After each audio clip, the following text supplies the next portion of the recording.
The World's Worst Children by David Walliams, illustrated by Tony Ross. Chapter 1. Dribbling Drew. Once upon a time, there was a boy named Drew. Drew dribbles a lot. This wasn't just normal everyday dribbling, the odd globule of gob gloop running down your chin. Oh no, this was dribbling on an industrial scale. Here was a boy who could dribble liter upon liter of dribble a day. Now, you may wonder why Dribbling Drew dribbled so much. Well, it was because he was an incredibly lazy individual. If he could, he would sleep 24 hours a day, 7 days a week, 365 days a year. And as Drew snoozed, he drooled. Zzz, plop, zzz, plop went the drool as it landed on the floor. On school mornings, the boy would have to be dragged out of the bed by his feet. If he had his way, Drew would be wheeled to school every morning in his bed, and as soon as he arrived at school, he would go straight back to sleep. Zzz, plop, zzz, plop. Drew liked nothing more than having a nice long snooze during his lessons. He had even been known to take a sleeping bag into school. That way, he could doze through every single subject. PE was a hard one to sleep through, but Drew found a way. For example, during football matches, he would ask to be in goal and then climb onto the net and have a nap. If any of the kids scored a goal, he would moan if they celebrated too loudly and woke him up. Because Drew slept through every lesson, he was always found in the bottom of the class. When Drew snoozed in lessons, he would dribble all over his desk. Zzz, plop, zzz, plop, zzz, plop. The dribble would trickle down to the floor, where a large puddle of drool would collect. If the lesson was dreaded double history, the dribble would end up as something of a pool. No one knew quite what was in Drew's dribble. It was transparent like water, but thick and sticky like glue. One time, his history teacher, Miss Past, ran over to Drew's desk to shout at him for falling asleep in class again. The unfortunate lady slipped on the dribble, shot across the floor, and flew straight off the window. She was found upside down in a nearby hedgerow with a tweed skirt over her head, her big frilly knickers flapping in the wind. The day our story starts, there was a school trip to the Natural History Museum. This was a wondrous place, full of all sorts of treasures, from moon rock to dinosaur skeletons. The museum even housed a life-sized cast of a blue whale. As Drew's class pulled up outside the museum in the school coach, Mr. Numbings, the science teacher, handed out his dreaded worksheets. Now listen carefully, children. On these worksheets, I want you to make a list of all the exhibits you see in the museum today. Do we have to, sir? Moaned Dribbling Drew, stifling a yawn. Dozing on the couch for an hour had tired the boy out, and now he was ready for bed. A pool of drool had collected at his feet. Yes, Drew, we do have to, yelled the teacher, and I want you to stay awake during the visit. Mr. Numbings turned back to the rest of the class. Now everyone, the pupil who writes down the most exhibits will come top of the class. So keep looking and listen to the whole time. Write out you get.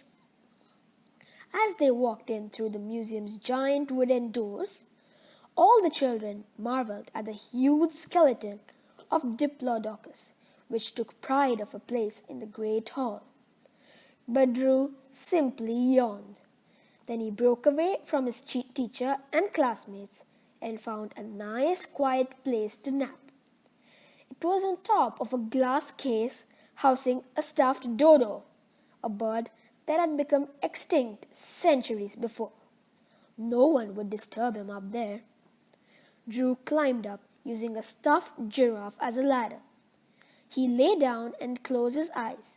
Then the boy slept and slept and slept and dribbled and dribbled and dribbled. The boy could sleep absolutely anywhere. Standing up during a rock concert, hanging upside down from a tree, even on a roller coaster as everyone around him screamed. This particular day, Drew slept for so long that he was still asleep when the Natural History Museum was locked up for the night.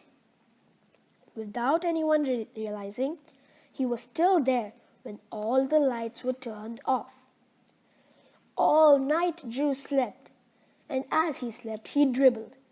Zzz, plop, zzz, plop, zzz, plop. Drew dribbled and dribbled and dribbled.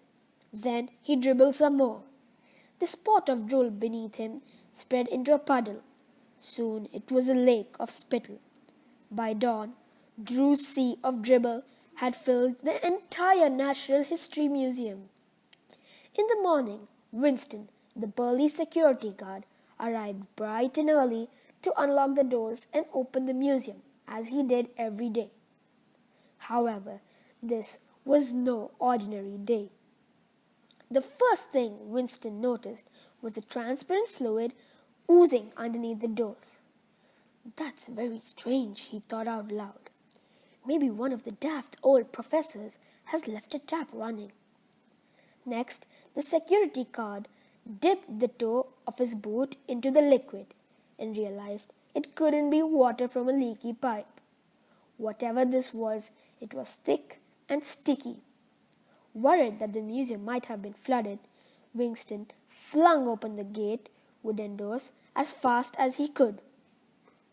Nothing could have prepared Winston for what happened next. Whoosh!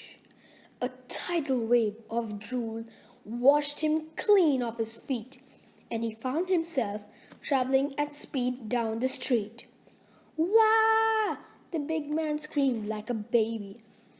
Closely behind the security guard floated some of the biggest exhibits from the museum. A stuffed polar bear, the life-sized cast of the blue whale, even the diplodocus skeleton. They all bobbed along the streets of London on this rushing river of dribble. Atop the glass case that housed the dodo was Drew. In all the commotion, he had finally woken up from his long sleep.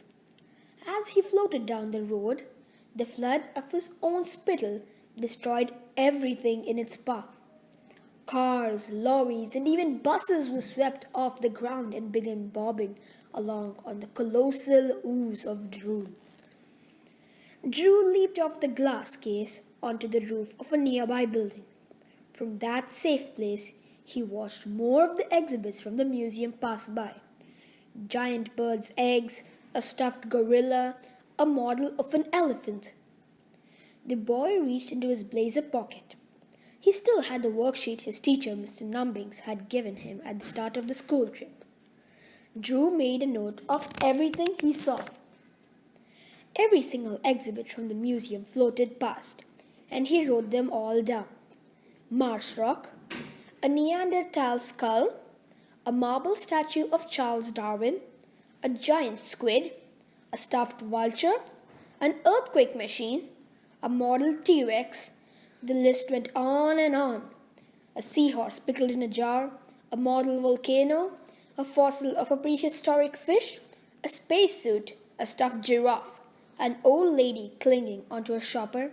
"Hang on, that's a real old lady."